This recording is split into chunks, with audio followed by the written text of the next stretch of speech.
Welcome friends, welcome to India சமையல். இன்றைக்கி வீடியோவில் ஹெல்த்தியான ஸ்நாக்ஸ் ரெசிபி. ஈவினிங் ஸ்நாக்ஸாகவும் சாப்பிட்லாம், பிரேக்ஃபாஸ்ட்டாகவும் இதை எடுத்துக்கலாம். அதுக்கு தேவையான பொருள் என்னன்னு சொல்லி பார்த்தீங்கன்னா, இப்போ ஒரு கடாய் எடுத்துக்கோங்க. அதில் 3 டீஸ்பூன் அளவுக்கு எண்ணெய் சேர்த்துக்கலாம். எண்ணெய் நல்லா சூடாகட்டும். சூடான பிறகு 1/4 டீஸ்பூன் அளவுக்கு சோம்பு சேர்த்துக்கோங்க. சோம்பு நல்லா பொரியட்டும்.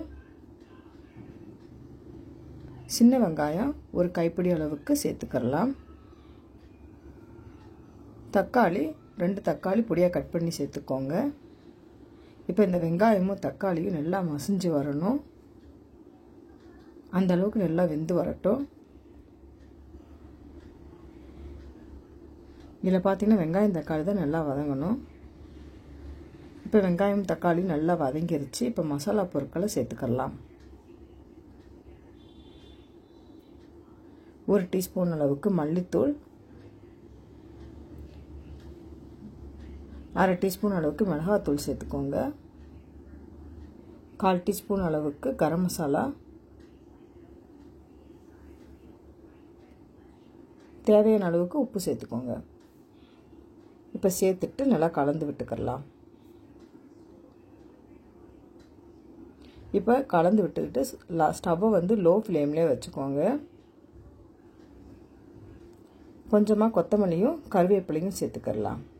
இப்போ சேர்த்துட்டு இப்போ கலந்து விட்டுட்டு ஸ்டவ் ஆஃப் பண்ணிக்கோங்க. இப்போ இதே கடாயில் 1 கப் அளவுக்கு கோதுமை மாவு சேர்த்துக்கலாம். இப்போ சேர்த்துட்டு இந்த மசாலாவோட இந்த கோதுமை மாவு நல்லா மிக்சிங் ஆகணும்.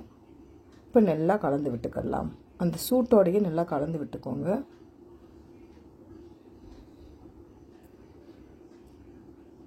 அப்போ தான் நல்லாயிருக்கும். இந்த மசாலா இந்த மாவோடு நல்லா கலந்து வரும்.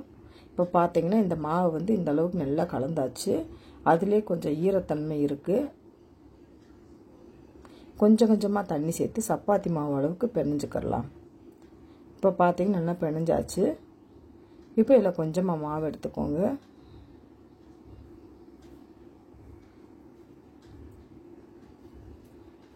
இந்த கையால் கட்டல் ஷேப்புக்கு நம்ம இந்த மாதிரி ப்ரெஸ் பண்ணிக்கலாம். ரொம்ப போல்டாக இல்லாமல் தின்னாலாம் இந்த அளவுக்கு நல்லா ப்ரெஸ் பண்ணிக்கோங்க. இந்த மாதிரி செஞ்சு எடுத்து வச்சாச்சு.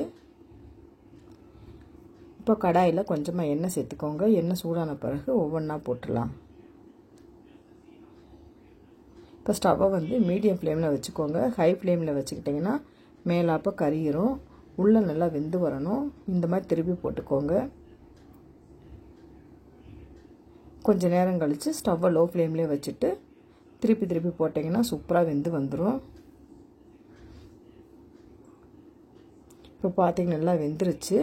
மேலே நல்லா கிறிஸ்பியாக இருக்கும், நல்லா சாஃப்டாகவும் இருக்கும். நீங்களும் இந்த மாதிரி ட்ரை பண்ணி பாருங்கள். காரசாரமான ஸ்நாக்ஸ் ரெசிபி ஈவினிங் ஸ்நாக்ஸாகவும் நீங்கள் சாப்பிட்டுக்கலாம், பிரேக்ஃபாஸ்ட்டாகவும் எடுத்துக்கோங்க. உங்களுக்கு இந்த வீடியோ பிடிச்சிருந்துச்சுன்னா லைக் பண்ணுங்கள், ஷேர் பண்ணுங்கள், கமெண்ட் பண்ணுங்கள்.